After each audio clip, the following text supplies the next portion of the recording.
dents everywhere. Let's see if we can fix a few more of them using paintless dent repair.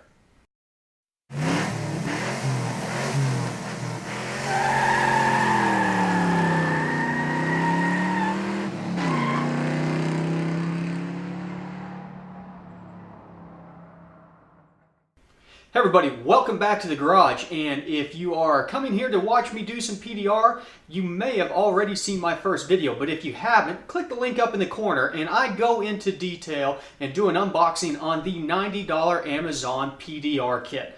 Now, let me preface that by saying I'll go ahead and put a link below for the $90 kit, but I think that there's a better kit out there for beginners. There's a lot of stuff in the $90 kit that you probably do not need. So I'll also put a link down below to a cheaper kit for those who are wanting to get started with doing paintless dent repair.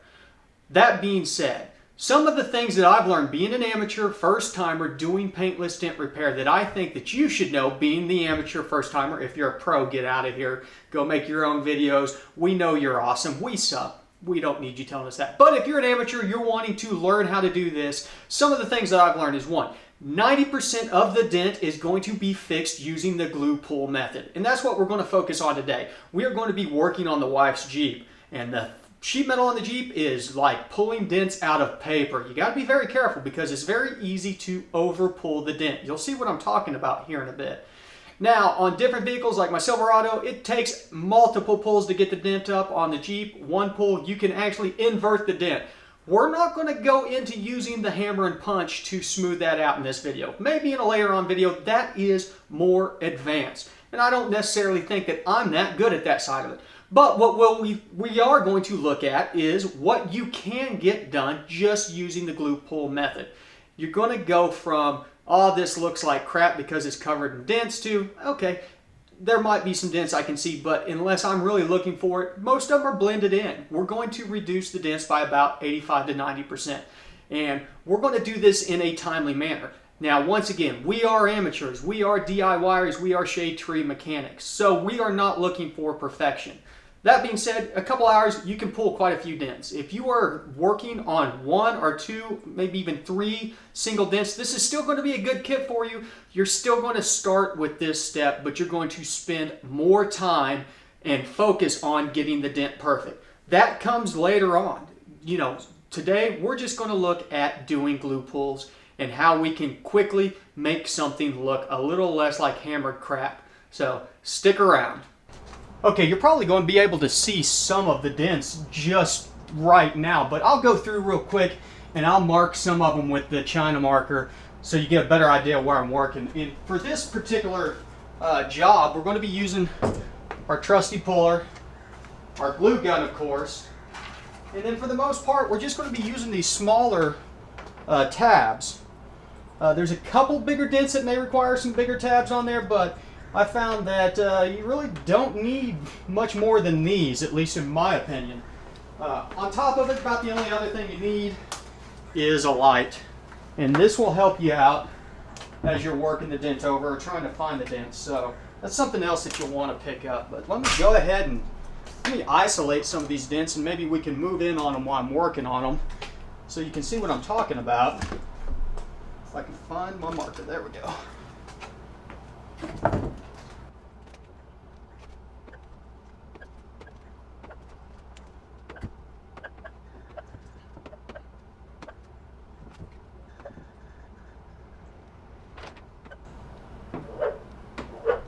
Okay, that should give us something to work with. See if we can go ahead and grab those little ones. Okay, while the glue's heating up here, I've isolated a pretty small dent here. It's got a little bit of a ridge on it, but I think that we can pull it. Hopefully you can see this on the camera. I've lined it up in the light. You should be able to see the reflection of the light coming off there, the zebra light. And you should see where the lines are kind of dented out around it. And so we're looking to use a glue tab that's just about the perfect size for what looks to be the inner part of the dent, because we want to try and pull just the center section. So we'll see. Looks like our glue's getting warm enough. We'll try and go ahead and do a pull here.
So there you have it. From a glue pull only standpoint, I'd say it's about 75–80%. It looks a lot better. I mean, there's still a lot of dents. There's some high spots that we pulled up that are going to have to be worked back down. But for the time spent, a couple hours just using the glue pull method, it went from being, wow, that's a lot of dents, to you'd really have to kind of look at it to see them. So that's about all there was to it. As I said, it's real easy to pull the dent too far, and because of that, there will be a follow-up video where I try to use the old punch and I try to knock the sheet metal back down smooth, but it gets really complicated, especially whenever you're trying to work certain areas of the metal. Same thing with crowns. Some of those dents don't like to pull out because they get crowns in them, and whenever you get hard crowns, the dent is basically kind of locked into place until you smoothen the crown out, then you can pull the dent out.